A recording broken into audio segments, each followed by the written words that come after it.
ஏய் நில்லுடா. இங்க என் முகத்தை பாரு. யாருன்னு தெரியுதா? நான் தாண்டா உன் அப்பன் கருப்பன் பேசுறேன். ஆமாடா, உன் குலதெய்வம் நான் தாண்டா பேசுறேன். எங்கடா ஓடிட்டு இருக்க? என்னென்னமோ தேடி அலையுற. இந்த உலகத்துல பணத்தை தேடுற, புகழ தேடுற, நிம்மதியை தேடுற. ஆனா உன்னோட ஆணி வேறைய மறந்துட்டியேடா. இந்த கருப்பனை மறந்துட்டு நீ எங்க போனாலும் நிம்மதியா இருக்க முடியுமா? உன் தாத்தன் பாட்டன் எனக்கு சத்தியம் பண்ணி கொடுத்துட்டு போனாங்க. என் பிள்ளைங்களை கைவிட்றாத சாமி, நீ தான் காப்பாத்தணும்னு என் காலில் வந்து விழுந்தாங்க. அவங்களுக்காக நான் காவல் காத்துக்கிட்டு இருக்கேன். ஆனா நீ என்னடான்னா இந்த அப்பனையே மறந்துட்டு ஏதோ ஒரு மூலையில தூக்கி போட்டுட்டு உலகத்தை சுத்தி வந்துட்டே இருக்கியே. நான் கேக்குறேன், என்னைக்காவது ஒரு நாள் அப்பா கருப்பசாமி நல்லா இருக்கியா கேட்டிருக்கியா? உன் வீட்டு பூஜை அறையில என் படம் தூசி படிஞ்சு கிடக்குதுடா. வருஷத்துக்கு ஒரு தடவை வர்ற அந்த திருவிழாவுக்கு கூட வேலை இருக்கு, வர முடியலன்னு காரணம் சொல்ற. உனக்கு இல்லாத வேலையாடா? உன்னை பெத்த ஆத்தா அப்பனை பார்க்க உனக்கு நேரம் இல்லாம போயிடுமா? நான் தாண்டா உன் மூலப்பன், அதை மறந்துடாத. ஊர்ல இருக்கிற எல்லா கோவிலுக்கும் காவடி எடுக்கிற, அங்க போற இங்க போற, அங்க உண்டியல்ல காசு போடுற, எல்லா சாமியும் ஒண்ணுதாண்டா. இல்லைன்னு நான் சொல்லல. எல்லா தெய்வத்தோட அருளும் உனக்கு வேணும் தான். ஆனா குலதெய்வத்தோட கணக்க முடிக்காம நீ எந்த கணக்கடா முடிக்க போற? அஸ்திவாரம் இல்லாம மாளிகை கட்ட முடியுமா? வேர் இல்லாம மரம் தழைக்குமா? உன் குடும்பத்தோட அஸ்திவாரமே நான் தாண்டா. உன் பரம்பரையோட வேரே நான் தாண்டா. அந்த வேருக்கு தண்ணி ஊத்தாம நீ மரத்தோட உச்சிக்கு தண்ணி ஊத்துனா அது எப்படிடா செழிக்கும்?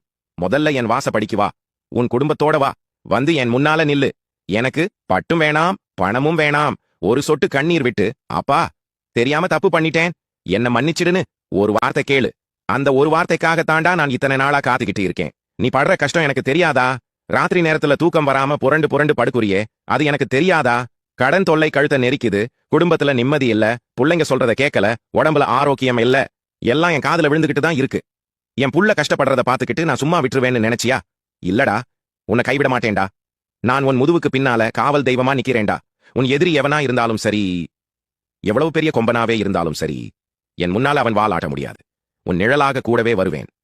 உனக்கு வர்ற ஆபத்தை எல்லாம் என் மார்பில நான் தாங்கிக்கிறேன்டா. உன் கண்ணீரை நான் துடைப்பேன், உன் பாரத்தை நான் சுமப்பேன். இனிமே நீ எதை பத்தியும் கவலைப்படாத, எல்லாத்தையும் என் காலில் கொண்டு வந்து போட்டுடு. அப்பா நீ பாத்துக்கோன்னு சொல்லிட்டு உன் வேலையை பாரு, மத்ததை நான் பாத்துக்கிறேன். உன் தொழில இருந்த தடையெல்லாம் இனி விலகும். உன் குடும்பத்தில் இருந்த சண்டை சச்சரவெல்லாம் ஓஞ்சி போகும். உனக்கு நோய் நொடி இல்லாம ஆரோக்கியத்தை நான் கொடுப்பேன். உன் பிள்ளைகள் நல்லபடியா படிச்சு நல்ல நிலைக்கு வருவாங்க. பெருசா ஒன்னும் வேணாம்டா எனக்கு. உன் வீட்டுல ஒரு மூலையில என் படத்துக்கு முன்னால தினமும் சாயங்காலம் ஒரு விளக்கு ஏத்தி வை. வெளியே எங்கேயாவது கிளம்பும் போது அப்பா கருப்பா துணைக்குவான்னு ஒரு வார்த்தை மனசுக்குள்ள சொல்லிட்டு போ. அது போதும்டா. நான் உனக்கு முன்னால என் அருவாளோட போவேன். உன் வழியில இருக்கிற முள்ளையும் கல்லையும் வெட்டி எறிஞ்சு உன் பாதையை நான் சுத்தமாக்கி தருவேன். கலங்காதடா மகனே, கலங்காத. இந்த கருப்பன் இருக்கும்போது உனக்கு என்னடா குறை? தைரியமாயிரு, எது வந்தாலும் பாத்துக்கலாம். நான் இருக்கேன், உன் கூடவே நான் இருக்கேன். இனி உனக்கு எல்லாம் நல்லதுதான் நடக்கும். உன் முகத்துல இருக்கிற சோகம் எல்லாம் மறைஞ்சு சந்தோஷம் பொங்கும். நிம்மதியா இருப்ப. தைரியமா போ. போய் உன் வேலைய பாரு, எல்லாம் ஜெயமாகும். போய் வாடா மகனே, போய் வா.